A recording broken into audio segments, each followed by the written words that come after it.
નમસ્કાર, આપણું ગુજરાત ન્યૂઝમાં આપનું હાર્દિક સ્વાગત છે।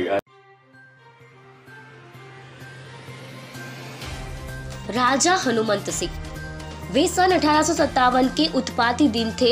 बली और छली अंग्रेजों के अन्यायपूर्ण, अधर्म युक्त, अपमानजनक आचरणों से हिंदुस्तान की क्या राजा, क्या रंक, क्या सैनिक, क्या सन्यासी, सबका हृदय क्रोध से उबल पड़ा था।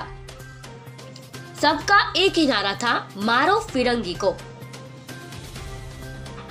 राजाओं के राज्य छीन लिए गए थे। तलवार या बंदूक से लड़कर नहीं, कलम से लिखे एक आदेश से संधियों और समझौतों का उल्लंघन किया गया था।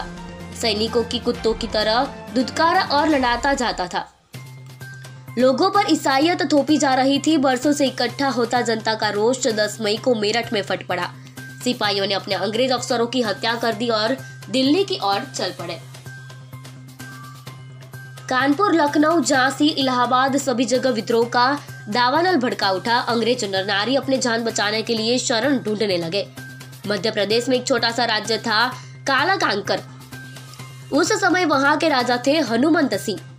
एक दिन कुछ अंग्रेज अफसर अपने परिवारों के साथ शरण मांगते उनके पास आए। दिन भाव से बोले, राजा साहब, बड़ी आफत आ गई है। लोग बाग कोई कानून फायदा नहीं मान रहे, गोली चला रहे हैं, आग लगा रहे हैं, हमारे खून के प्यासे हो रहे हैं। इस समय आप ही हमारे प्राण बचा सकते हैं, हमारी सहायता कीजिए। राजा हनुमंत सिंह ने कुछ कठोर दृष्टि से उनकी ओर देखा। उनके विपन्न, विनीत, दीन, मलिन चेहरों को देखते ही उनकी दृष्टि बदल गई। आंखों में दया झलकने लगी। उन्होंने उठकर आश्वासन देते हुए कहा, आप यहाँ आ गए, अब कोई भय नहीं है, शांति से रहिए, आप हमारे अतिथि हैं। उन्होंने सेवकों को बुलाकर उनके रहने खाने का प्रबंध कर देने को कहा। फिरंगियों के परिवार राजा हनुमंत सिंह के महल में रहे, आनंद से खा पी रहे। इस बात को लेकर कानाफूसी होने लगी।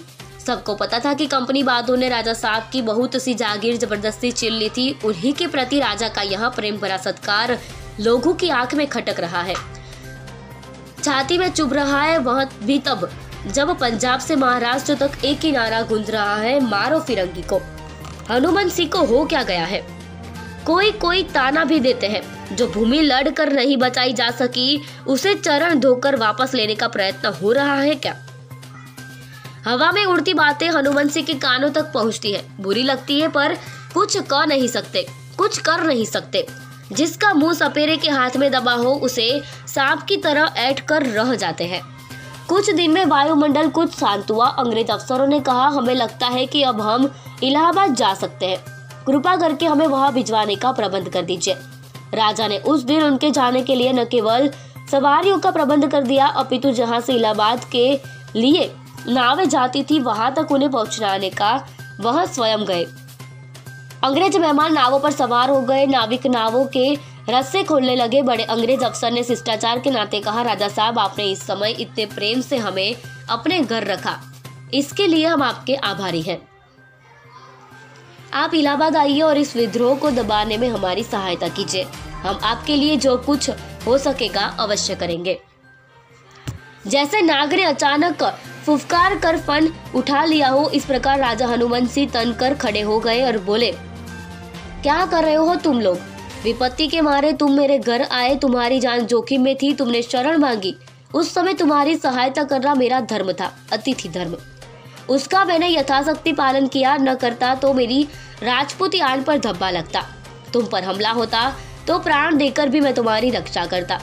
पर यहाँ विद्रोह दबाने में सहायता की बात तुम क्या करने लगे? मैं भूला नहीं हूँ कि तुम लोगों ने अन्याय से मेरी भूमि छीनी है। तुम लोग इलाहाबाद पहुँचो, मैं भी अपनी सेना लेकर पहुँचता हूँ। वही तुमसे रणभूमि में दो हाथ करूंगा, वहाँ मेरा क्षात्र धर्म है। अंग्रेज लोग मुंह बाए देखते रह गए। कुछ बोल उनके मुंह से न निकला। तभी नाविकों ने गंगा मैया की जय बोलकर लगी से नाव को किनारे से ठेल दिया और वह इलाहाबाद की ओर चली।